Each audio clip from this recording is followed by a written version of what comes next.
Hi, my name's Keith Cooper of Neutrality Images.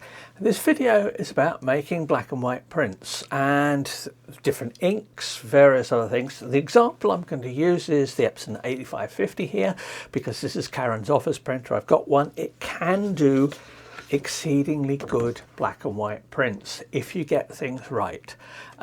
So what makes a good black and white print? Well, no obvious color tints, no scrunched up shadows. Yeah, basically it looks good.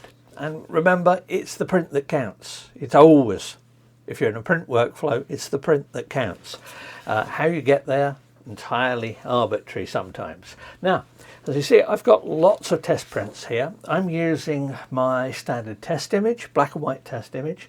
And one of the things that I'm looking at here is particularly how the different media settings and print settings change how the inks are used on this. Now, normally, if I'm printing on here, if I want, and the simplest way of doing it is just to use, and that's what this one here is produced with. This is produced with a specialist profile I've created. I'll come back to this as to, to getting some of the best results, but I want to cover some of the details of why this makes a difference. And in particular, lots of people have asked, can I print using just the black ink? Do I have to use all the inks? Well, it turns out you can print with just the black ink, although I'm going to give away a bit by saying that actually, it may have some uses, but in general, no, you probably won't want to print with just the black ink. Now, there are several ways of getting black and white on this. You can print using the ABW print mode. This is relevant to many other Epsons as well. Incidentally, Canon printers have their own black and white mode. What I'm saying here is actually quite applicable to Canon printers as well, but I'm just happen to be testing it on this Epson one here because this is what I've got, and I've got plenty of ink for it for doing the testing. Incidentally, the paper I'm using is Epson Archival Matte here. This paper works very well on this printer, particularly with profiles. So, if I'm looking to print with this, I've got several options. I can just print as a black and white image, as a normal color image with a profile. That can work. I can print using the Epson ABW black and white print mode. That works fairly well on some papers. With this particular paper here, I found that if I print with a media setting, velvet fine art rather than a matte paper setting, it uses the pigment black in the inks. Now, the ink set here is what makes the difference. There are two blacks. So you've got a pigment black, you've got a dye black. The pigment black, if you tried printing the pigment black on glossy photo papers, the ink would rub off or something like that. It just wouldn't work very well. So hence why there are two blacks. The photo black is what gets used if you use the matte media setting on this. You think, well, why? I'm not entirely certain why that is. If you want to use the pigment black on this, you have to use the VFA Velvet Fine Art setting. Now, do take notice of this though. Using the VFA setting needs profiles and settings made for using with the VFA setting. Just going, oh, Keith said better black and white, I get it if I use the VFA setting. If you just put a matte paper in and just go, oh, I'll use the VFA setting, it's quite likely you'll actually get worse results. You do actually need specific profiles and settings for that. Now, all the profiles I've made are available on request. Just, drop me an email. I just asked for a coffee donation for them. There are currently, I think, over 125 different profiles I've made for this particular printer.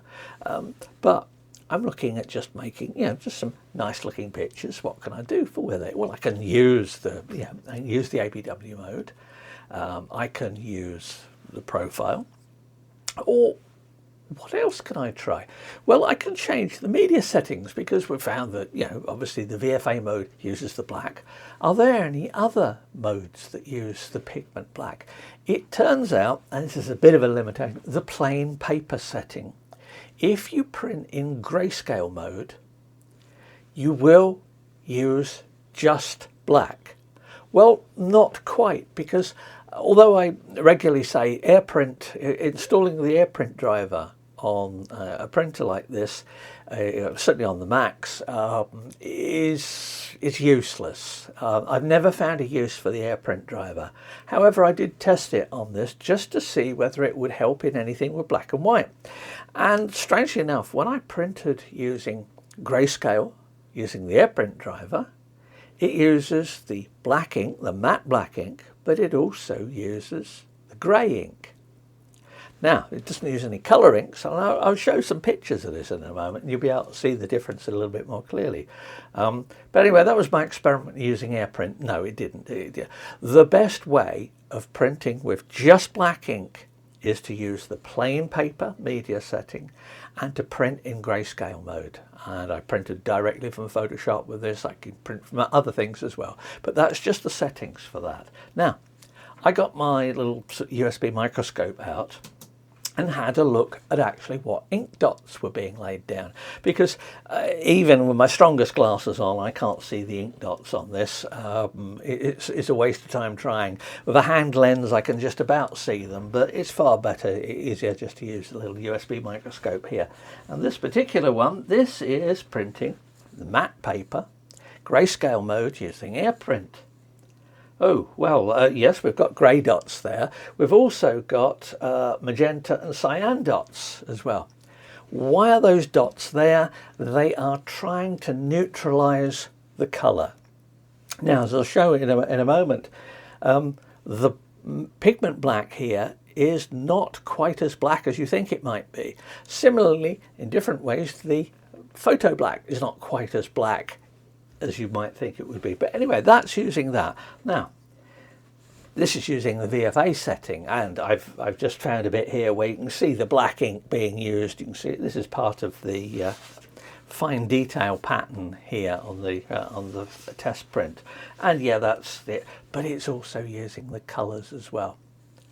The coloured dots are not normally visible. They are there to try and neutralise the look. What they're fighting against is the lightness of the paper. Now, this paper has some optical brightener in it, which needs allowing for, gives it a sort of slightly bluish tinge. And these particular ones here, the extra colours, the grey and the colours, are just there to try and neutralise things a bit. Now, if I look at this one here, I do have to check which the settings are on here. This is using VFA, and I've got the grey, I've got the blue, I've got a bit of yellow in this time. Epson don't publish any information on how the ink settings are actually made up on this. So we can see that all those settings, normal settings there, you're getting a mix of inks. And if that one there, that's printing using my profile. Now that's the one that I find gives, in general, the best black and white results. I've done some stuff about these profiles. If you're curious about this, have a look at some of my other black and white videos on it and you'll see more details on this. So that's that. And that's, yes, we've got greys, we've got yellows, we've got cyans. Ah, what's this one? This is the AirPrint grayscale mode, and here we can see that there are dots of black. Well, I can see they have a slightly warmish black. That would be reasonable because they're probably carbon-based pigments in this ink, and carbon pigments tend to have a slight warmth to them. But I can also see some slightly bluer grey looking ones, and that's the grey ink. So if we're printing grayscale using AirPrint, we get black ink and we get grey ink used. Well, that's good, but I'm after just using the black ink.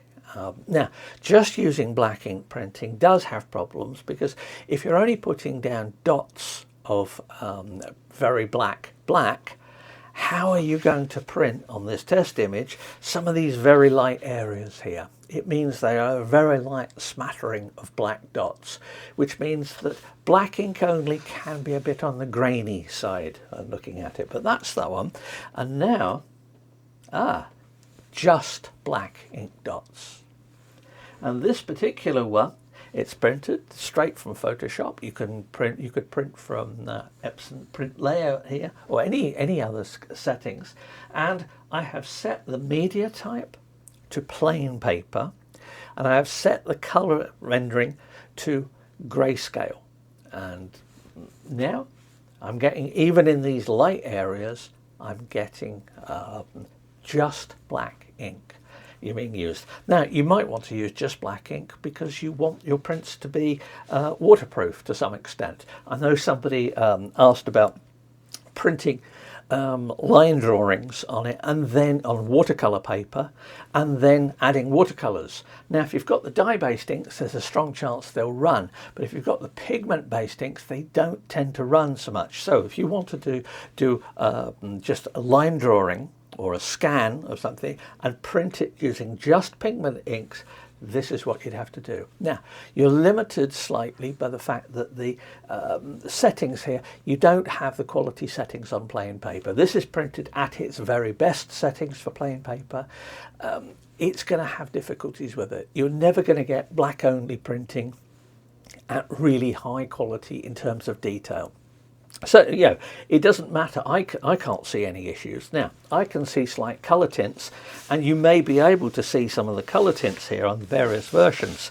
So there's one that has a distinct sort of steely look to it. That one is just using AirPrint, and that's printing on VFA. So we've got, that's not quite right. Whereas if I look at this one here, now I'm going to hope that this looks reasonable in the video.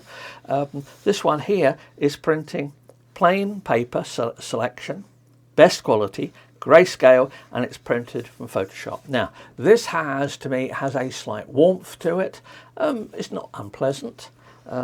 It certainly doesn't look as neutral as a print made with my own profile. Now, that profile is better in many respects, but if you want just that ink, that is the best one for it. Since we're getting a bit technical here, I've got a few other graphs and bits and pieces that may be of interest to some people. Now, if you want just the roundup of the results, just skip ahead via the chapters here. This is after I've done some profiling and done testing. That's what this pattern is at the top here. I run the prints through this i1 ISIS to get details out of them, and I can see that in terms of neutrality, and looking at the graphs here, I can see that the best overall neutrality comes from the optimized profile that I created for printing on this paper, on this printer, using the VFA media setting for Epson archival matte paper. It's premium presentation matte, I believe. In the US it's not the same name, same paper, I believe. People tell me the profiles work, so it seems to be likely for that. If I look at the versions that are using the grayscale of it, I can see they are a bit warm, and that is purely the warmth of the ink showing through. Now, in measuring stuff with this and through i1 Profiler, I get some interesting graphs out of this, and the key, what this has told me, is where the different inks are being used. Now, I know that the black ink, the matte black ink, it gives a fairly neutral spectral response. The dye black ink is less dense in the deep red and infrared, which means that you tend to get this sort of hook shape in the graphs. If you see that, that's an indication that the dye inks are being used. And in looking at different values here, I could quite easily see, and these are 50% readings of it, I could see that, and then suddenly it will just go flat. That flatness at 50% shows me there is no dye ink being used. So I can say fairly safely now that essentially, if you use the grayscale print mode on plain paper, you use just the black ink, but you do have to use the plain paper media setting, not printing on plain paper, but using the plain paper media setting, and that there are no dye inks used anywhere through the print there. It is purely ink dots of black ink being used. If you use the AirPrint driver and you go for grayscale on plain paper, you will get black inks, but it will fill it out with a little bit of grey as well. Now that may or may not make a problem for you, but it is worth noticing. And it seems it is, I couldn't replicate that through the normal driver. It seems I actually have found a use for the AirPrint driver, other than annoying people. Incidentally, if you accidentally install the AirPrint driver on Macs, the usual symptom of it is lots of things don't work properly in printing. Epson print layout, for example, won't see the printer. That's the reason I always say when testing Epson printers like this on a Mac, install Epson print layout. If it can't see the printer, you've probably got something wrong. But anyway, I've got just blacks. It might have uses. The best way of printing that I've come across so far is using the profile that I've created for it. This is the N0 version of the profiles. Check the video I've done and the list in the review of all the profiles I've done. I've done several of these for experimenting. So I can now say that you can print just black ink. I'm not sure necessarily I'd ever want to, but you can. All the different settings have confirmed to me that the normal way this printer works is to use just the dye inks, the range of dye inks when printing black and white. That's the Epson ABW mode as well. If you use the VFA print mode for the blackest inks, blackest colours, it is using the Pigment black, and then it uses the rest of the blacks. And I'm fairly confident in looking at the data I've got here that the dye black is also being used. And you can see the way from these curves and things like that. So there you have it. A little bit complicated to say that essentially the way I covered in a previous video on getting the best black and white prints, and I'm talking ones like this. Look, that to me is good black. All right, you might not like matte like this, but that is a good quality print. Now, is that the best on all papers? Not necessarily. I tested lots of Canson papers recently, and I may be testing a few of those for black and white as well. But it takes a lot of printing to do that. And in fact, I wanted to do this to make sure I really understood how the black and white printing was working before using the somewhat more expensive Canson papers that I've got relatively limited stocks of in doing it. So there you have it. All about printing black. If you've got any questions, please do let me know. And as ever, it would seem that, what's the best way of printing black and white on the printer? Well, it depends. It depends. Hope that was of some interest and not too technical for people. I'll try and make that clear and add some extra details when I do the edit, if I think it's not clear enough. But thanks for watching, and bye.